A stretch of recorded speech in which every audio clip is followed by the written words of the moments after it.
Teman-teman netizen atau warganet yang saya hormati semuanya, selamat bergabung kembali di konten terbaru dari channel YouTube kami. Dan di konten terbaru hari ini sudah jelas dan pasti saya ingin memberikan analisa dari perkembangan kasus Vina dan Eki yang terjadi pada 2016 yang lalu. Akhirnya satu persatu kebenaran dari kasus Vina dan Eki mulai terbongkar ke masyarakat, di mana Dede adalah saksi yang merupakan teman ataupun juga rekan dari AF, yang dalam BAP dikatakan bahwa AF dan juga Dede adalah saksi yang melihat para terpidana melakukan pelemparan batu dan juga membawa bambu pada tanggal 27 Agustus 2016 yang lalu.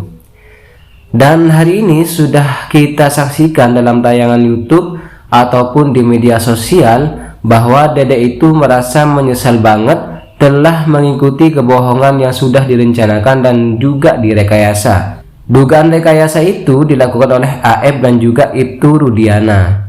Nah, teman-teman sekalian, karena ini sudah semakin mengarah bahwa sebenarnya para terpidana sepertinya bukanlah pelaku yang sebenarnya, dan mudah-mudahan ini bisa membuka mata hati bagi para penegak hukum di Indonesia. Poin-poin yang disampaikan di sini tentunya dengan berpegang teguh pada asas praduga tak bersalah. Kita juga sedang menantikan bagaimana klarifikasi dari Ibtu Rudiana dan juga AF. Kalau mereka cuma sekedar diam aja, tidak melakukan hal-hal yang sifatnya hukum, ini sangat aneh. Di mana AF dan juga Ibtu Rudiana ngerti banget soal hukum, karena mereka pun juga sepertinya sudah punya kuasa hukum.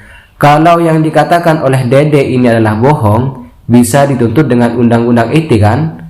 Tetapi kan ini sudah masuk ke dalam proses pembuktian, dan Dede juga keterangannya sangat kuat sekali. Kita lihat nanti seperti apa perjuangan dari tim yang yakin bahwa para terpidana yang jumlahnya 8 orang tersebut tidak bersalah. Menurut Dede, dia ini berusaha untuk berpikir apakah akan ngomong ke media atau tidak. Itu sudah direncanakan sejak 3 bulan yang lalu, dan akhirnya setelah berembuk dengan keluarga, sosok yang menurutnya bisa bermanfaat untuk membuka kasus ini adalah dengan ngobrol bersama Kang Dede. Itu harus kita apresiasi. Kemudian juga sebelum masuk ke ruangan BAP, di tanggal yang tidak tahu kapan tanggal masuk BAP-nya yang tidak diceritakan, tetapi yang pasti adalah pada saat dia ini dianterin sama AF sama juga Ibtu Rudiana untuk memberikan berita acara pemeriksaan, para terpidana itu sudah ditersangkakan. Saat itu sudah berada di dalam penjara. Sebelum masuk ruangan BAP, saya dibilangin sama AE bahwa kamu ceritanya adalah kamu di warung. Kamu lihat mereka ngelemparin batu dan juga membawa bambu. Yang ngerahin saat itu adalah AF dan juga Ibtu Rudiana. Jadi untuk AF dan juga Ibtu Rudiana, kalau merasa bahwa Dede ini bohong, enggak benar, dia memfitnah, ayo harus buktikan lebih detail. Tetapi memang kalau secara undang-undang ataupun hukum ya, agak berat untuk ngelawan AF dan juga Rudiana. Karena ya kalau hanya sekedar keterangan saksi AF dan Rudiana ada 2 orang, sementara Dede cuma 1 orang. Tapi masih bisa BAP dilakukan dengan alat bukti lainnya, misalnya lokasi warungnya di mana dan sebagainya. Dalam dunia hukum, untuk menentukan satu hal fakta atau tersangka itu dibutuhkan 2 alat bukti yang kuat. Sementara alat bukti kan ada 5. Ada keterangan saksi, ada keterangan ahli, keterangan terdakwa, petunjuk dan juga surat. Ya, kita bisa ngeceklah dari keterangan saksi warga yang ada di sekitar TKP tersebut. Juga dicek mana sih yang namanya warung yang pada saat AF mengatakan lokasi dia melihat-lihat semua itu. Terus juga dicek dengan warga lainnya apakah betul CCTV yang sudah diamankan oleh penyidik saat itu ada yang melihat pergerakan rombongan motor di jam-jam tersebut. Ini yang menjadi salah satu keyakinan dari para terpidana dan juga tersangka PG saat itu, bahwa kenapa CCTV tersebut tidak ditunjukkan. Sebenarnya dugaan bukan karena rusak atau enggak bisa dibuka, karena justru kalau ditunjukkan akan semakin menguatkan bahwa peristiwa yang dikatakan AF dan Dede dalam BAP mereka dilempari dan juga dengan bambu itu sebenarnya tidak pernah ada. Makanya itu semua dugaannya disembunyikan dan tidak pernah ada di dalam persidangan. Seperti yang diungkap dari kuasa hukum Sakatatal, Bu Titin, tidak ada CCTV yang ditunjukkan dalam persidangan. Terus juga dikatakan begini, bahwa pas di BAP itu apa yang dikatakan dari saksi ditulis satu persatu oleh penyidiknya.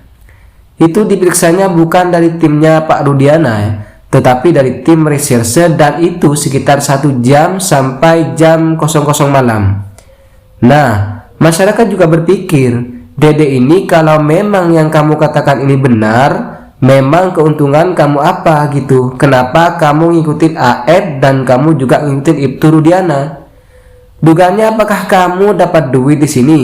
Dikatakan dengan tegas oleh Dede bahwa enggak, saya enggak dapat apa-apa. Saya enggak dapat duit. Jadi Dede ini kerja sama AF enggak nyampe 1 bulan, ya sekitar 3 mingguan saja. Karena dia enggak betah makanya dia pindah. Nah, setelah selesai di BAP, AF dan juga Dede ini ngobrol karena kan yang nungguin dia selama BAP juga AF. Jadi sebelum pulang, Dede dan AF ini ngobrol-ngobrol dulu sebentar. Sebenarnya ada banyak CCTV atau kamera pengawas di sekitar lokasi jasad Vina, Cirebon, dan Eki ditemukan. Namun tak satu pun yang terungkap di publik. Padahal di dalam CCTV itu ada jejak pelaku yang membuang jasad korban. Pengacara Peggy Setiawan yakni Tony RM membeberkan soal rekaman CCTV yang diamankan ayah kandung Eki, Ibtu Rudiana, dan juga anggota Polres Cirebon. Ada 7 kamera CCTV yang tersebar di Jalan Perjuangan hingga flyover Talun, Cirebon.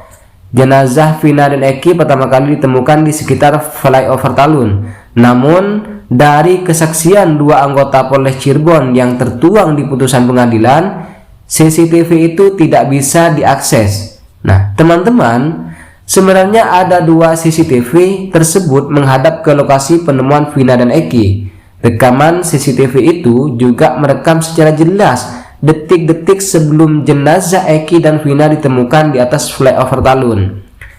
Sehingga dengan demikian, dengan tetap berpegang pada asas praduga tak bersalah, Ibtu Rudiana dan rekannya bisa menjadi salah satu kunci terkuaknya tragedi pembunuhan Vina dan Eki ini. Keberadaan CCTV terkait kasus Vina dan Eki akan sulit dibuka karena sudah 8 tahun berlalu ya.